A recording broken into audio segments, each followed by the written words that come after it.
चलिए, हेलो दोस्तों, कैसे हैं आप सब। उम्मीद करते हैं आप सब अच्छे होंगे और आपकी पढ़ाई भी अच्छे से चल रही होगी। दोस्तों, मैं प्रदीप राणा आपके अपने YouTube channel maths by Rana sir में आप सभी का स्वागत करता हूं।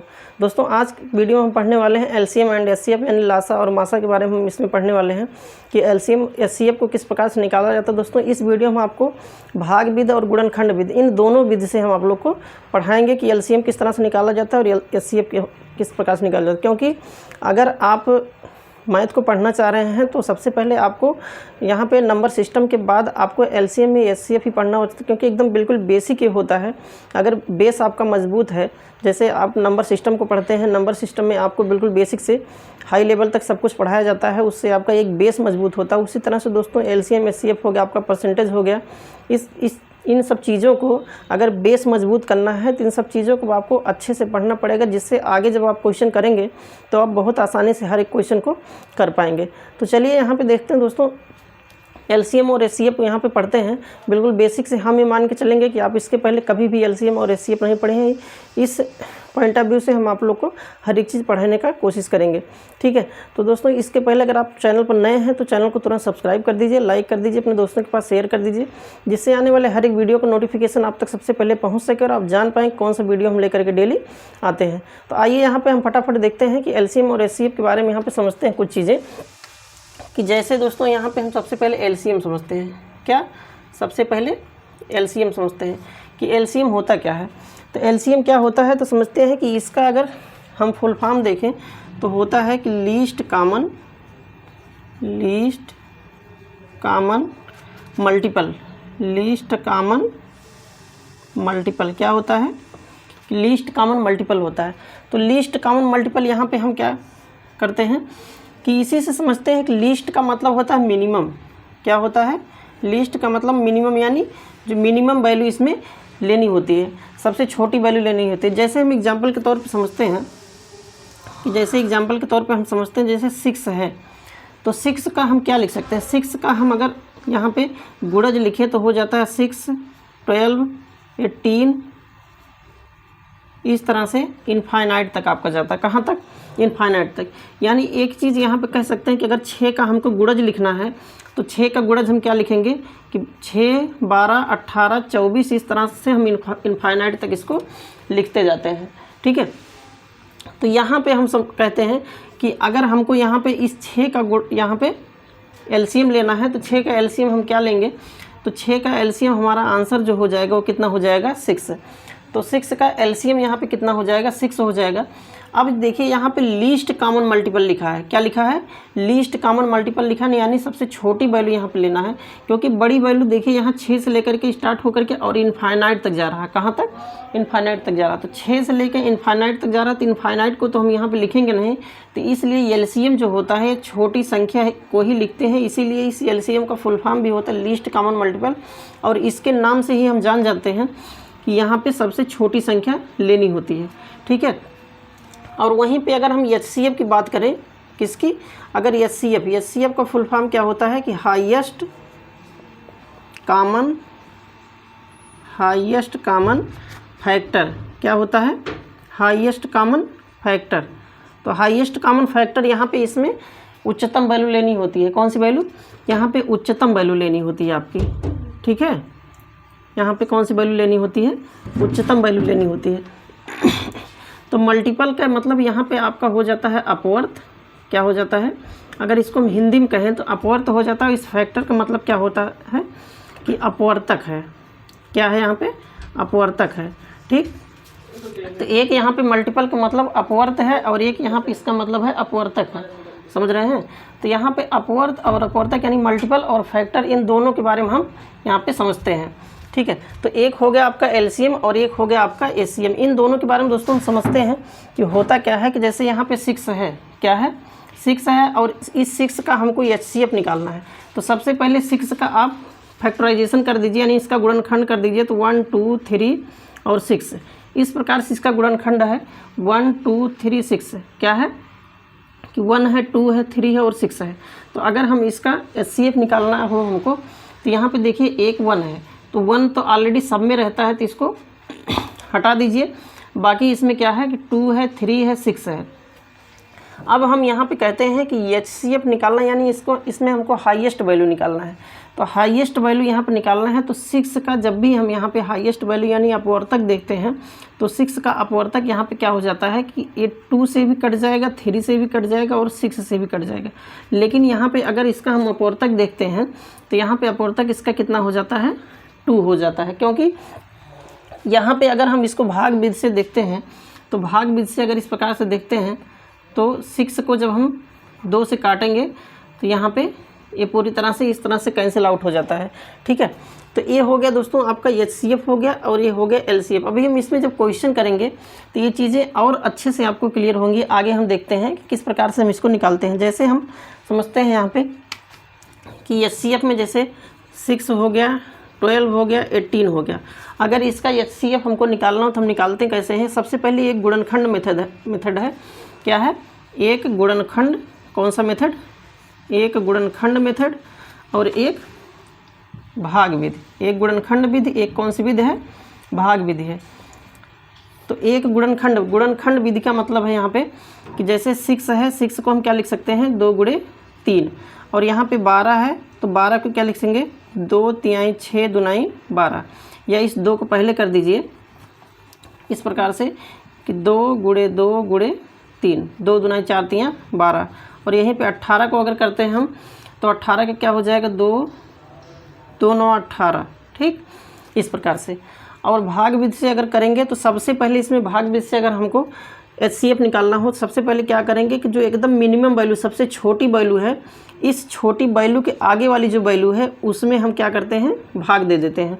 जैसे यहाँ पे सबसे छोटा 6 है तो 6 से हम भाग देंगे 12 में। सबसे बड़ी वाली संख्या में नहीं बल्कि बीच वाली जो संख्या होती है, या बीच वाली नहीं, इस प्रकार से कहें कि जो सबसे छोटी संख्या यहाँ पे होती है उस छोटी संख्या से अपने से जो बड़ी संख्या है, ठीक है, उस संख्या में भाग देते हैं। तो यहाँ पे 6 से बड़ी सबसे पहले 12 है और 12 के बाद 18 है। तो 18 को हम पहले छोड़ देते हैं, सबसे पहले यहाँ पे 12 में भाग दे देते हैं। तो 6 दूना 12, देखिए पूरी तरह से कैंसिल आउट हो गया। अगर 6 से 12 कट रहा है तो इसी 6 से आप 18 को भी क्या कीजिए, भाग दे दीजिए। तो यहाँ पे 3 बार गया तो ये देखिए 18 ये पूरी तरह से कट गया।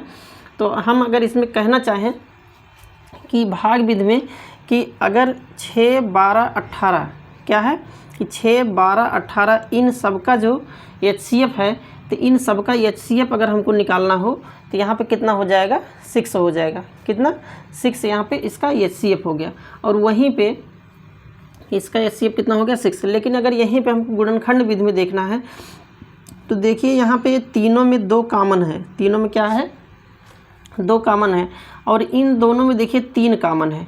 ठीक, दोनों में नहीं बल्कि इस 9 को हम क्या लिख सकते हैं, 9 को हम 3 गुणे 3 लिख सकते हैं, क्योंकि 2 तिहाई 6, 2 तिहाई 6 और 6 18। अब देखिए इस तीनों में क्या कॉमन हो गया, 3 कॉमन हो गया। तीनों में 3 कॉमन हुआ कि नहीं हुआ। तो जिसका जोड़ा बन रहा है, जिसका जोड़ा बन रहा है, यानी जो सब में कॉमन है उसको गुणा कर दीजिए। यानी 2 को 3 से गुणा कर दीजिए, 2 तिहाई कितना हो जाएगा, 6 हो जाएगा। तो 2 तिहाई 6, यही 6 जो है इसका क्या हो जाएगा, HCF।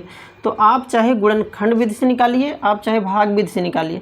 तो भाग विधि और गुणनखंड विधि दोनों से निकालेंगे तो आंसर हमेशा आपका सेम ही आएगा। ठीक है, तो इस प्रकार से LCM और HCF रहा। अब फिर हम इसमें आगे देखते हैं कि आगे क्या चीज़ है। अगर 6 12 और 18 यानी 6 12 18 का, किसका, 6 12 और 18, इसी का अगर हमको LCM निकालना हुआ तो LCM इसमें क्या होगा। तो सबसे पहले हम समझते हैं, देखिए इसमें थोड़ा सा मिटा देते हैं ना, कि इसको जैसे यहाँ पे अगर हमको गुणनखंड विधि से निकालना है, एक गुणनखंड विधि से निकालना है और दूसरा भाग विधि से निकालना है। किससे, भाग विधि से। तो दोनों तरह से हम देखते हैं कि इसमें LCM आएगा कितना।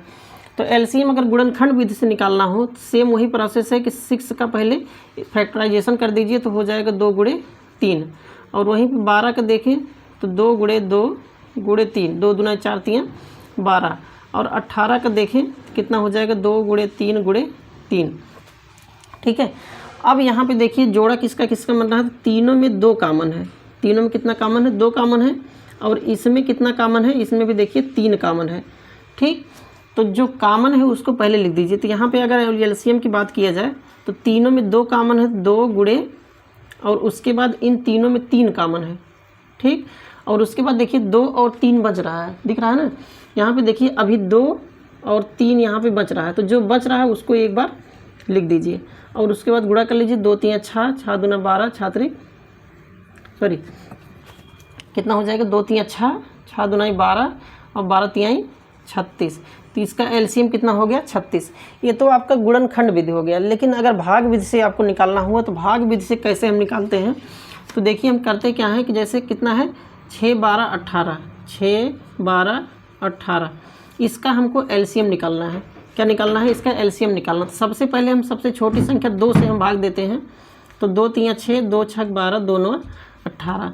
अब यहाँ पे देखिए 2 से केवल एक संख्या कट रहा है, तो अगर एक संख्या भी कट रहा है तो हम इसको 2 से काट देंगे।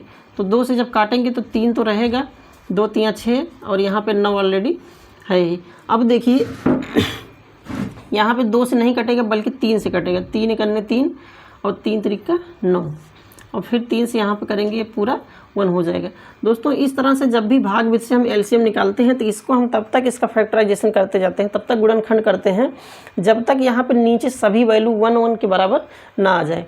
अब यहाँ पे एक चीज़ आप देख रहे होंगे कि यहाँ 2 है फिर 3 है फिर 3 है, तो यहाँ 2 और 3 एक तरह से आपका ये समझिए कि प्राइम नंबर है। क्या है, प्राइम नंबर, यानी जिसको हिंदी में कहते हैं अभाज्य संख्या। कौन सी संख्या है, एक अभाज्य संख्या है।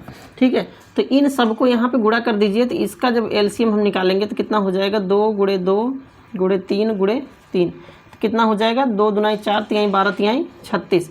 देखिए चाहे आप भाग विधि से निकालिए चाहे गुणनखंड विधि से निकालिए, आंसर हमेशा क्या होता है आपका, सेम आता है। और इसमें एक चीज़ आपको ये ध्यान देना होता है कि जब भी यहाँ पे हम गुणनखंड करते हैं, भाग विधि से करें या गुणनखंड विधि से करें, तो हमेशा जो आपका गुणा करने वाला यहाँ पे डिजिट आता है वो हमेशा एक प्राइम नंबर होता है। क्या होता है, एक प्राइम नंबर, यानी एक अभाज्य संख्या होता है। जब भी हम यहाँ पे भाग देते हैं तो एक प्राइम नंबर से ही भाग देते हैं, चाहे वो 2 हो, 3 हो, 5 हो, 7 हो, 11 हो, 13 हो, 17 हो। इस तरह से हम एक प्राइम नंबर से ही, यानी एक अभाज्य संख्या से ही भाग दे करके उसका भागफल निकालते हैं। और इस तरह से भाग निकालने के बाद यहाँ पे जितने भी डिजिट हैं सबको आपस में मल्टीप्लाई कर दीजिए। मल्टीप्लाई करने के बाद ये चीज़ आपका निकल जाता है। तो चाहे आप गुणनखंड विधि से कीजिए चाहे आप भाग विधि से कीजिए। चलिए इसके आगे हम एक क्वेश्चन और समझाते हैं आप लोग को। स्क्रीनशॉट लेना हो तो स्क्रीनशॉट ले लीजिए, फिर आगे नेक्स्ट देखते हैं।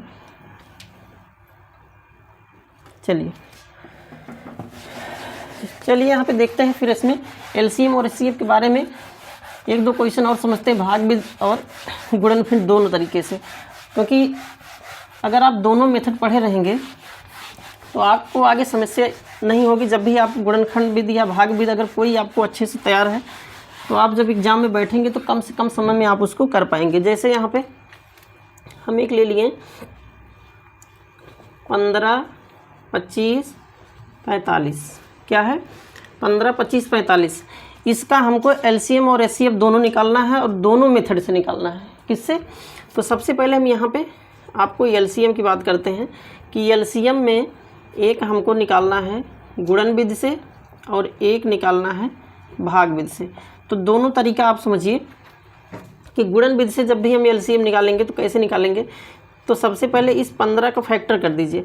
तो 15 का जब फैक्टर करेंगे तो हो जाएगा 3 × 5। ठीक है, अब यहाँ देखिए 3 भी एक आपका अभाज्य संख्या है और 5 भी क्या है, एक अभाज्य संख्या है। और उसी तरह से यहाँ पे 25 का जब लिखेंगे तो हो जाएगा 5 × 5। ये देखिए 5 और 5 दोनों क्या है, एक अभाज्य संख्या यानी एक प्राइम नंबर है। 45 का अगर हम देखें, 45 क्या हो जाएगा 3 × 3 × 5, 3 3 9, 9 5 45। ठीक है, 3 3 9 और 9 5 45 हो जाएगा। ठीक, अब इसका जब हम एलसीएम लिखेंगे तो एलसीएम कैसे लिखेंगे, सबको गुणा कर देंगे नहीं, सबसे पहले देखेंगे कि इसमें कॉमन क्या मिल रहा है। तो यहाँ पे देखिए कॉमन क्या है, सब में 5 मिल रहा है। यहाँ सब में क्या मिल रहा है, 5 मिल रहा है। यहाँ देखिए 3 है और यहाँ भी 3 है। क्या है, अगर 2 में भी कॉमन मिल रहा है तो उसको भी यहाँ पे हम क्या करेंगे कि यहाँ पे देखिए दोनों में 3 3 कॉमन मिल रहा है। ठीक, तो इस 3 3 को जो कॉमन मिल रहा है इसको भी एक बार लिखेंगे, बाकी जो सिंगल बच रहा है उसको हम उसी में गुणा कर देंगे। तो सबसे पहले जो तीनों में कॉमन मिल रहा है उसको लिखिए। तो कॉमन क्या मिल रहा है 5, और दोनों में कॉमन क्या है फिर 3 है, फिर उसके बाद क्या है 5 है, फिर उसके बाद 3 है।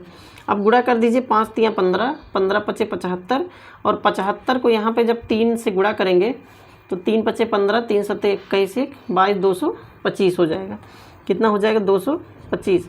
अब ये 225 एक ऐसी संख्या है जो आपका 15 से भी कट जाएगा, 25 से भी कट जाएगा, 45 से भी कट जाएगा। तो यानी एलसीएम यानी जो लीस्ट कॉमन मल्टीपल आपका होता है वो हमेशा एक ऐसी संख्या आती है जिस संख्या को दी गई संख्या से, किसी भी संख्या से अगर हम मल्टीप्लाई करें, अगर डिवाइड करें, यहाँ पे भाग दें, तो सभी की सभी संख्याओं से क्या हो जाए? पूरी तरह से कट जाए। तो ये आपका गुणनखंड विधि हो गया किसी भी संख्या के एलसीएम को निकालने के लिए। अब यहाँ पे आइए समझते हैं कि हम एचसीएफ के बारे में अगर देखते हैं, एचसीएफ के पहले यहाँ भाग विधि का भी देख लीजिए कि भाग विधि का भी जैसे यहाँ पे हम किसका निकाल रहे हैं, 15, 25 और 45, दोनों मेथड को हम समझते हैं साथ में कि अगर भाग विधि से हम निकालते हैं, यहाँ पे भाग विधि है, कौन सी विधि है? ये भाग विधि, और एक पहले गुणनखंड विधि हो गया।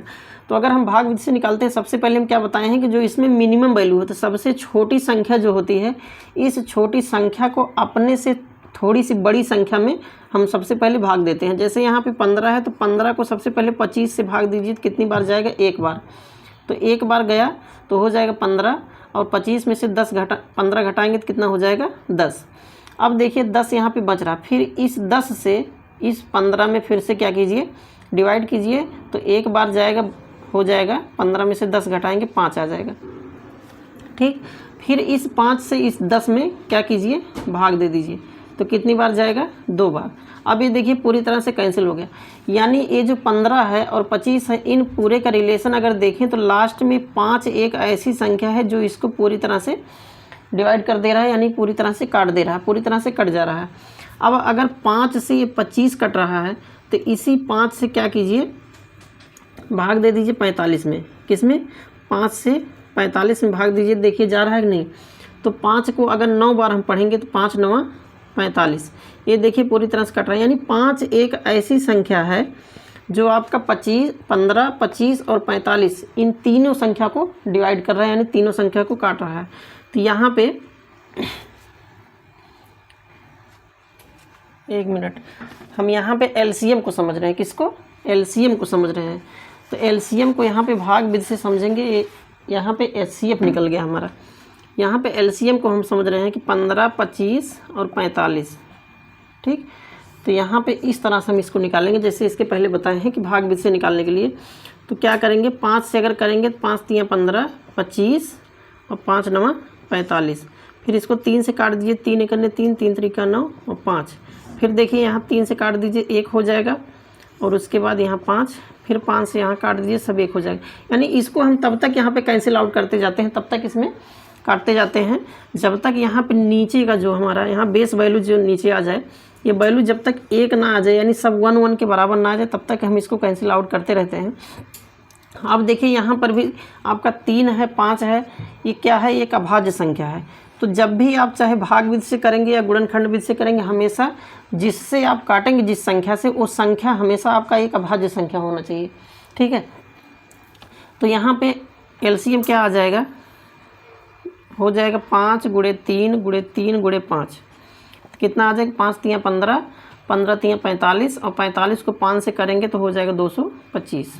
यही देखिए 225 आपका जब एलसीएम गुणनखंड विधि से निकालेंगे तब भी आ जाएगा, भाग विधि से निकालेंगे तब भी यहाँ पे सेम चीज़ आएगा। अब यहाँ पे हम समझते हैं एचसीएफ के बारे में। किसके बारे में? एचसीएफ के बारे में समझते हैं। तो इन्हीं पॉइंट को हम लेते हैं कि 15, 25 और 45।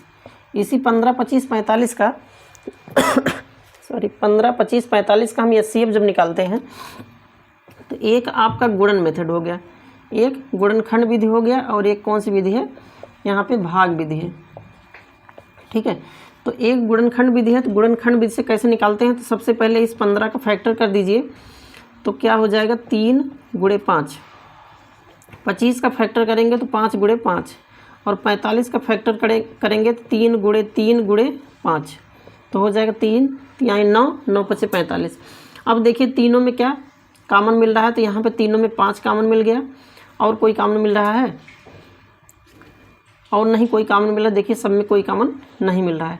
तो अब आप क्या करेंगे कि जो सब में कॉमन मिल रहा है उसी को हम क्या लिख देंगे यहाँ पे? एचसीएफ। HCF यही हमेशा HCF में ध्यान देना होता है कि हम HCF उसी को लिखते हैं, उसी डिजिट को यहाँ पे लिखते हैं कि जो डिजिट तीनों में कॉमन हो। जैसे यहाँ 5 देखिए तीनों में कॉमन है, लेकिन यहाँ पे 3 की बात अगर किया जाए, जैसे 3 का जोड़ा यहाँ पे हम बनाए थे LCM वाले में, तो अगर 2 में मिल रहा है तब भी यहाँ पे हम इसको एक जोड़ा बना देते हैं उसका कॉमन अंक लेकर के। लेकिन इसमें जब तक तीनों में वैल्यू ना मिले तब तक हम इसको यहाँ पे HCF में नहीं मान सकते हैं। तो इसका HCF कितना हो गया 5। लेकिन अगर इसी को भाग विधि से करें तो सबसे पहले 5 कितना है 15, 25 और 45 है। तो सबसे पहले क्या कीजिए कि इस 15 से 25 में भाग दे देंगे तो एक बार जाएगा, कितनी बार, एक बार, तो हो जाएगा 15 और 25 में से 15 घटाएंगे 10 आ जाएगा। फिर इस 10 से 15 को डिवाइड कीजिए तो एक बार जाएगा और 15 में से 10 घटाएंगे 5, 5 से फिर 10 में डिवाइड कीजिए कितना आ जाएगा, कट जाएगा। अब देखिए 5 एक ऐसी संख्या है जो पूरे को आपकी कैंसिल आउट कर रही है, यहाँ 25 को काट दे रही है। अब इसी 5 से आप जो सबसे बड़ी लास्ट वाली संख्या है उसको आप यहाँ पे भाग दे दीजिए, 5 9 45। देखिए ये भी क्या हो गया, कट गया। तो यानी 5 ही एक ऐसी संख्या है जो इन तीनों संख्याओं को पूरी तरह से काट रही है। तो यानी यहाँ पर भी अगर हम HCF की बात करें तो यहाँ क्या हो जाएगा, HCF आपका 5 हो जाएगा। ठीक है, तो आप चाहे गुणनखंड विधि से निकालेंगे या भाग विधि से निकालेंगे, चाहे LCM निकालिए या HCF निकालिए, जो भी निकालेंगे आप, वो हमेशा आपका क्या आएगा, एक निश्चित दोनों में परफेक्ट संख्या आएगी और दोनों में एकदम सेम आएगा। और उसके साथ एक चीज़ और ध्यान देना है कि जब भी आप गुणनखंड या भाग विधि से निकालिए तो गुणा हमें भाग विधि से अगर निकाल रहे हैं तो भाग हमेशा सबसे छोटा जो अभाज्य संख्या है उससे सबसे पहले आप डिवाइड करना स्टार्ट कीजिए, उसी तरह से आगे बढ़ते जाइए। लेकिन हमेशा एक चीज़ आपको ध्यान देना है कि जब भी आप यहाँ पे गुणनखंड करते हैं या भाग विधि से करते हैं तो हमेशा एक अभाज्य संख्या से ही आपको भाग देना होता है। अब आपके मन में एक सवाल और उठ रहा होगा कि अभाज्य के अलावा और संख्याओं से हम क्यों नहीं कर सकते। अब आप कहेंगे कि यहाँ पे 3, 5, 7 ये अभाज्य के साथ साथ एक विषम संख्या है, तो बिल्कुल एक विषम संख्या है, लेकिन अगर इसी के आगे एक अंक और बढ़े 9, तो 9 आपका यहाँ पे एक विषम संख्या तो है लेकिन एक अभाज्य संख्या नहीं है। क्यों? क्योंकि 9 का यहाँ पे जब हम फैक्टर करेंगे तो 1 हो जाएगा, 3 हो जाएगा, 9 हो जाएगा। देखिए यहाँ पे इसके 3 गुणनखंड हो रहे हैं, जबकि अभाज्य का रूल क्या है कि उसके मिनिमम यानी कम से कम और अधिक से अधिक केवल 2 ही गुणनखंड होने चाहिए। तो 9 हम यहाँ पे एक अभाज्य संख्या नहीं मान सकते हैं। और 9 जो है 9 आपका 3 से भी कट जाएगा। किससे? 9 यहाँ पे 3 से भी कट जाएगा। तो 3 त्रिका 9, यहाँ पे देखिए अगर 9 3 से कट रहा है, 3 भी क्या है, एक अभाज्य संख्या ही है। तो हमेशा एक चीज़ आप नोट पॉइंट में इसको लिख सकते हैं कि LCM और HCF निकालते समय एक चीज़ का हमको हमेशा ध्यान देना होता है कि जब भी हम इसको कैंसिल आउट करते हैं, जब भी यहाँ पे हम इसको काटते हैं भाग विधि से या गुणनखंड विधि से, तो हमेशा एक अभाज्य संख्या से ही हम इसको क्या करते हैं, डिवाइड करते हैं। क्योंकि अभाज्य संख्या से जब डिवाइड करेंगे तो आसान हो जाएगा और चीज़ें जो आपका 1 मिनट में होना है वो आपका 25 से 30 सेकंड के अंदर में आसानी से आंसर आ जाएगा। तो ये रहा दोस्तों आपका LCM और HCF गुणनखंड और भाग विधि से समझने का एक तरीका जो बिल्कुल बेसिक है।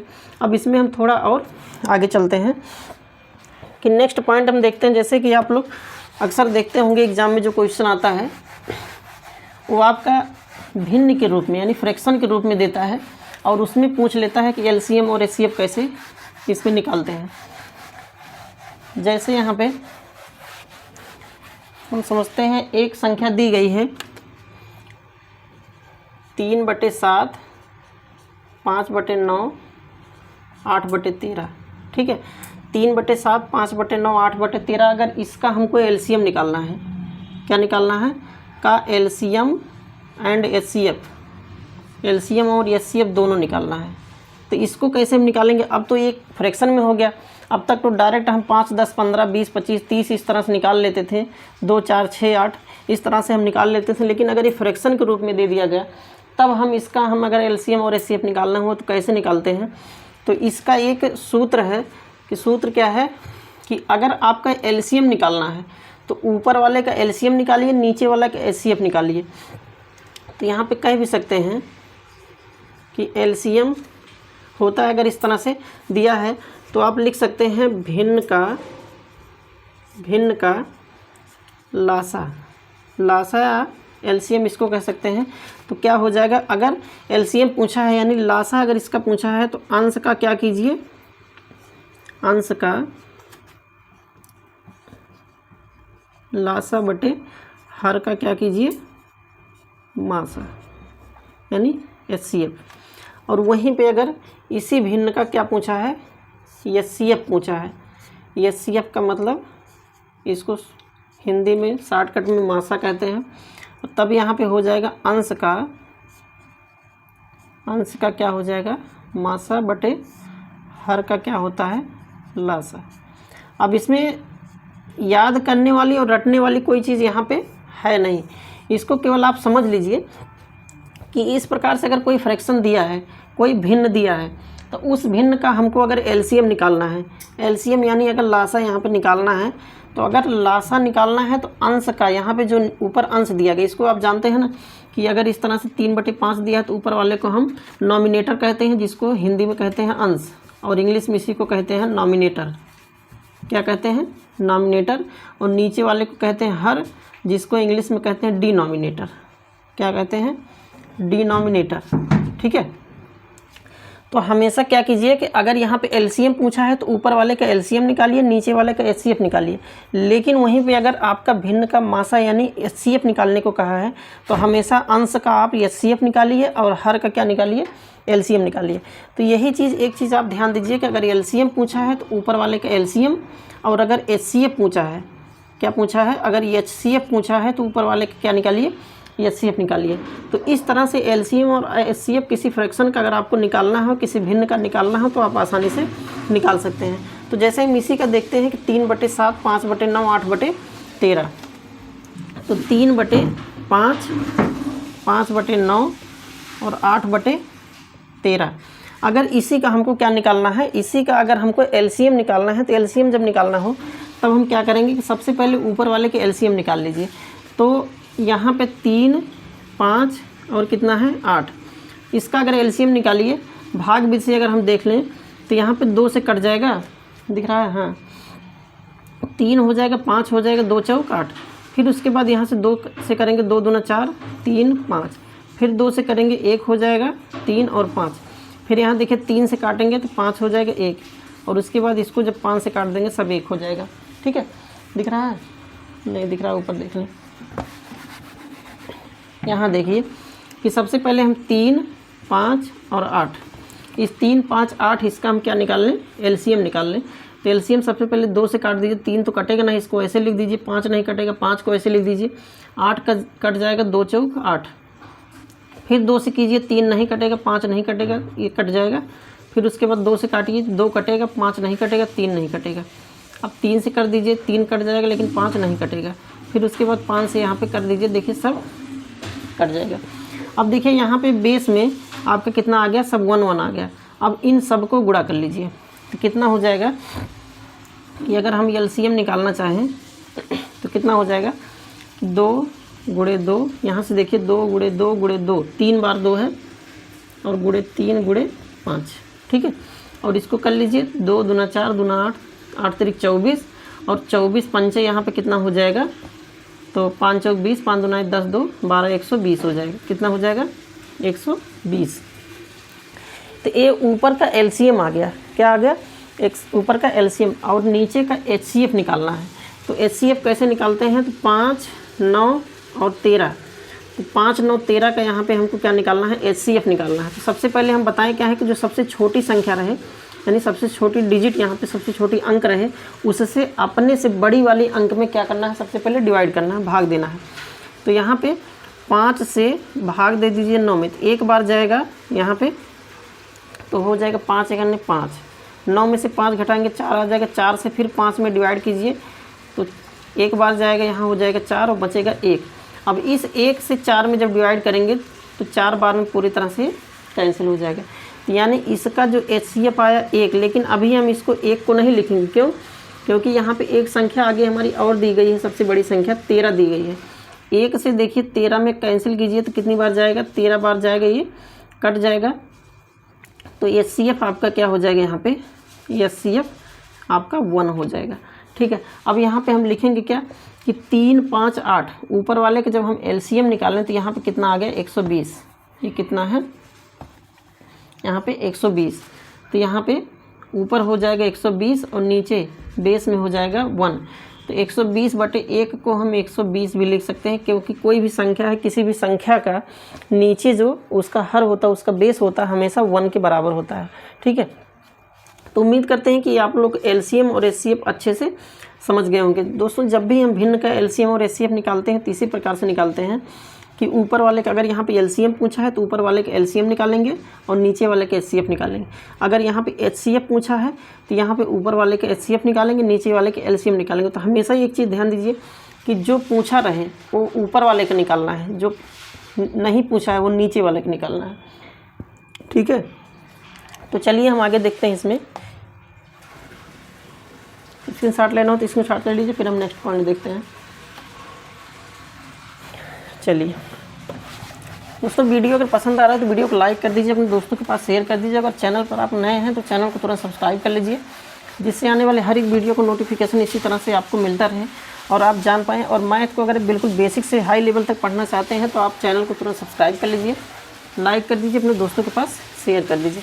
अब आइए यहाँ पे एक चीज़ और देखते हैं कि अगर यहाँ पे डेसिमल में कोई क्वेश्चन दे दिया गया है, डेसिमल में कोई क्वेश्चन दे दिया गया कि जैसे यहाँ पे 0.5 है, 0.25 है, 0.35 है। ठीक, अगर इस प्रकार से कोई संख्या दे दिया गया आपका कि 0.5, 0.25, 0.35, ठीक है, और इसका अगर आपको एलसीएम और एचसीएफ निकालना है, इसका क्या निकालना है, एलसीएम एंड एचसीएफ अगर निकालना है, तो एलसीएम और एचसीएफ अगर इसका निकालना है तो हम कैसे निकालेंगे। तो सबसे पहले हम क्या करेंगे कि इसको फ्रैक्शन में यानी एक भिन्न के रूप में बना लेंगे। तो भिन्न के रूप में बनाएंगे कैसे कि जैसे 0.5 लिखा है, यहाँ देखिए दशमलव के बाद कितना अंक है, 1 अंक है, यानी 1 अंक के बाद दशमलव लगा है। तो इसमें क्या कीजिए कि आप 10 से गुणा कर दीजिए, 10 से भाग दे दीजिए। देखिए 10 से आप गुणा कराएंगे, 10 से भाग कराएंगे, इसको जब कैंसिल कर देंगे तो फिर यही संख्या आपकी आ जाएगी। अब देखिए यहाँ क्या हो जाएगा, 10 को 5 से गुणा करेंगे तो ऊपर हो जाएगा 5 और नीचे हो जाएगा 10। ये देखिए बन गया 5/10। ठीक है, थोड़ा इसको और इधर लिख देते हैं हम कि 0.5 है, इसमें गुणा करा दिए 10 से और 10 से भाग करा दिए। तो 10 को जब 5 से गुणा कराएंगे तो 10 × 5 = 50 हो जाएगा इस तरह से। लेकिन 1 अंक पे दशमलव लगा, जब 1 अंक पे दशमलव लगा देंगे देखिए केवल 5 ही बचेगा। तो ऊपर हो गया 5, नीचे हो गया 10। और 0.25 है तो 0.25 को किसको 0.25 को गुणा करा दीजिए कितने, 100 से। क्यों 100 से गुणा करा देंगे और 100 से भाग करा देंगे, क्योंकि यहाँ पे 2 अंक के बाद दशमलव लगा है। तो जितने अंक के बाद दशमलव लगा हो उतना 0 लगा के हम यहाँ पे गुणा करा देते हैं। तो यहाँ 25, यहाँ 2 अंक है तो 2 अंक के बाद दशमलव लगा, 100 से गुणा करा दीजिए और 100 से भाग करा दीजिए। क्योंकि अगर इस भाग को 100 ऊपर नॉमिनेटर यानी अंश में है, नीचे हर में है, अगर इसको कैंसिल करेंगे तो फिर वही 0.25 आ जाएगा। तो 100 से अगर हम 25 में गुणा करेंगे, दशमलव हट जाएगा तो आ जाएगा 25 और नीचे हो जाएगा 100। यहाँ 0.35 है, कितना है 0.35 है। इस 0.35 को मान लीजिए 1 5 और बढ़ा दीजिए। ठीक है, तो 0.355 हो गया। ठीक है, अब यहाँ पे देखिए 3 अंक पर दशमलव लगा है, 3 अंक के बाद दशमलव लगा, तब हम इसमें क्या करते हैं, इसमें 1000 से गुणा करा देते हैं और 1000 से क्या करा देते हैं, भाग दे देते हैं। अब 3 0 यहाँ पे है तो 1000 से जब इसमें गुणा कराएंगे तो दशमलव हट जाएगा। तो यहाँ पे कितना हो जाएगा 355 और नीचे 1000 वैसे जैसे है वैसे रहेगा। अब हमको इसका क्या निकालना है, इसका एलसीएम निकालना है।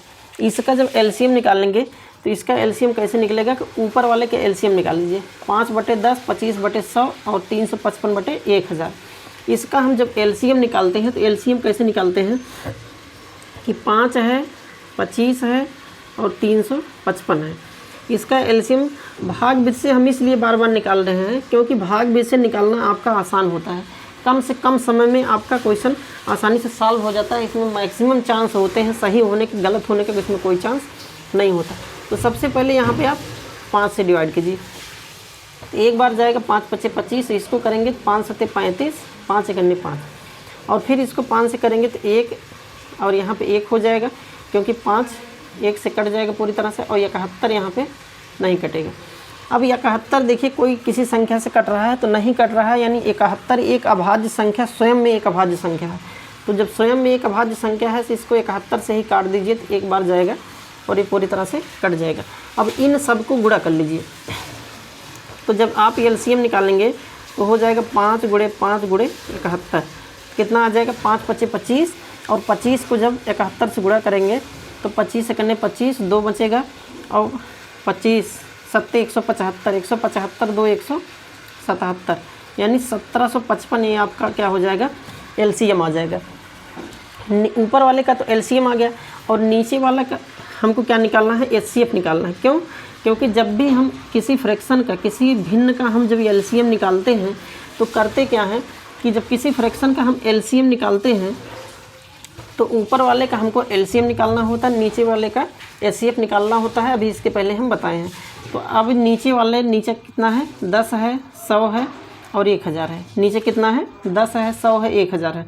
इसका हमको एचसीएफ निकालना है। सबसे पहले क्या करेंगे, जो छोटी संख्या उसको अपने वाली बड़ी संख्या से हम क्या करेंगे कि 10 से हम 100 से यहाँ पे 100 में डिवाइड करेंगे। तो 10 से जब 100 में डिवाइड करेंगे, 10 10 में कितना हो जाएगा, 100। ये देखिए पूरी तरह से कट गया, यानी 10 से ही ये 100 पूरी तरह से कैंसिल आउट हो गया। अब इसी 10 से हम अगली संख्या में जो 1000 दिया है, इस 10 से 1000 हम क्या करेंगे, डिवाइड करेंगे। तो 10 को पहले 10 से यहाँ पे क्या कीजिए, एक बार जाएगा, तो ये देखिए पूरी तरह से कट गया। अब यहाँ पे 0 यहाँ पे उतारिए, 0 उतारेंगे, 10 का पहाड़ा 0 में नहीं जाएगा तो एक 0 बढ़ाइए, फिर यहाँ पे 0 उतारिए, फिर 10 का पहाड़ा 0 में नहीं जाएगा तो कितना हो जाएगा, यहाँ पे 100 हो जाएगा। तो देखिए यहाँ पे 100 भी आपका 10 से कट गया और 1000 भी आपका क्या हो गया, 10 से कट गया। तो यहाँ पे एचसीएफ जब हम लिखेंगे तो कितना इसका लिखेंगे, 10 लिखेंगे। एचसीएफ कितना लिखेंगे, इसका 10 लिखेंगे। तो इस प्रकार से दोस्तों ये अगर हमको एलसीएम निकालना हो तो ऊपर वाले का एलसीएम और नीचे वाले का एचसीएफ। तो यहाँ पे अगर एलसीएम की बात हम करें, किसका, एलसीएम का, इस 5/10, 25/100 और 355/1000 का अगर हमको एलसीएम देखना है तो एलसीएम क्या हो जाएगा, 1775/10, 1775/10, यही इसका क्या हो जाएगा, एलसीएम। लेकिन अगर उसी का एचसीएफ निकालना हो तो बस इसी को पलट दीजिए, 10 हो जाएगा 1775, क्योंकि इसमें एचसीएफ में क्या होता है कि ऊपर वाले का एचसीएफ, नीचे वाले का एलसीएम। हमेशा जो एलसीएम होता है एचसीएफ का हमेशा उल्टा होता है, किसमें, फ्रैक्शन में। जब भी आप भिन्न में एलसीएम और एचसीएफ निकालते हैं तो हमेशा एचसीएफ जो होता है वो एलसीएम का अपोजिट होता है, ठीक है। जो बेस में होता है, यानी जो अंश में रहेगा वो हर में आ जाएगा, जो हर में रहेगा वो अंश में आ जाएगा, ठीक है। यही दोनों में डिफरेंस होता है एलसीएम और एचसीएफ में। तो ये आपका अगर इस तरह से कोई डायरेक्ट नॉर्मल वैल्यू दे दे तो उसको भी निकाल सकते हैं आप, कोई भिन्न में दे दे तो उसको निकाल सकते हैं, डेसिमल में दे दे तो उसका भी एलसीएम एचसीएफ आप दोनों मेथड से निकाल सकते हैं। तो दोस्तों आज की वीडियो में इतना है, क्योंकि वीडियो बहुत लंबा हो जाएगा। इसके बाद हम बताएंगे आपको कि अगर दिया रहे कि पहली संख्या दी रहे, दूसरी संख्या दी रही, यानी 2 संख्या दी रहे, उसमें से एक एलसीएम दिया रहे और एचसीएफ निकालना हो, या एचसीएफ दिया रहे तो एलसीएम निकालना हो, तो उसको हम कैसे निकालते हैं, तो उसको हम अगले वीडियो में अपने पढ़ने वाले हैं। तो अगर आप चैनल पर नए हैं तो चैनल को तुरंत सब्सक्राइब कर दीजिए, लाइक कर दीजिए, अपने दोस्तों के पास शेयर कर दीजिए, जिससे इसी तरह से हर एक वीडियो आप लोग को अच्छा मिलता रहे, आप जान पाएँ कि कौन सा वीडियो हम लेकर के अपने चैनल पे आते हैं। दोस्तों बेसिक टू एडवांस अगर आपको पढ़ना है एलसीएम, किसी भी टॉपिक का एलसीएम एचसीएफ या किसी और टॉपिक को पढ़ना है पूरे मैथ में, तो आप लोग कमेंट बॉक्स में कमेंट करके ज़रूर बताइएगा कि हाँ सर इस टॉपिक को पढ़ा दीजिए, क्योंकि ऑलरेडी तो हम दोस्तों अपने चैनल पे पढ़ा ही रहे हैं। लगभग मैक्सिमम टॉपिक का आपका वीडियो चैनल पे पड़ा हुआ है, आपका नंबर सिस्टम से ले करके और आपका जो ज्योमेट्रिक पोर्शन है उन सभी पोर्शन से आपका मैक्सिमम वीडियो चैनल पर पड़ा हुआ है, ठीक है। तो चलिए आज की वीडियो में इतना ही दोस्तों, मिलते हैं किसी नेक्स्ट वीडियो में किसी नेक्स्ट कॉन्सेप्ट के साथ, तब तक के लिए जय हिंद।